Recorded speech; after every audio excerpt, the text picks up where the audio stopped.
Au pied de l'échangeur de Bambeto, ce jour solennel, des citoyens venus de partout à Conakry se retrouvent pour la cérémonie d'inauguration.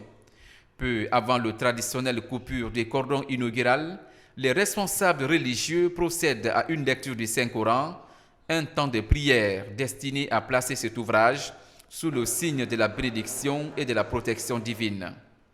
L'initiative est du Secrétariat général des affaires religieuses en partenariat avec les riverains de Bambeto. Prier pour la prospérité, la paix, l'unité et le développement de la Guinée après l'ouverture de ce pont. Aussi prier pour le chef de l'État qui aujourd'hui Dieu a confié la Guinée, qui dirige aujourd'hui la destinée de la Guinée. Depuis 6 heures du matin, les gens sont mobilisés à la mosquée et pour la lecture du Coran, ce qui signifie que tout le monde est pour le pays, tout le monde est pour la paix, tout le monde est pour la cohésion sociale.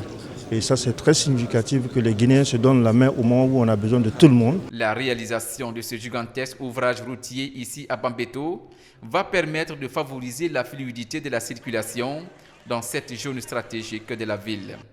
Il s'agit d'un chantier majeur attendu depuis plusieurs années par les riverains et les usagers de Conakry. Aujourd'hui, c'est l'ouverture. On est vraiment très content de cette œuvre que le président de la République, Mamadi Doumbouya, a fait pour nous, donc et son gouvernement. Aujourd'hui, ce n'est pas les premières infrastructures que Koweït nous a financées, c'est plusieurs infrastructures.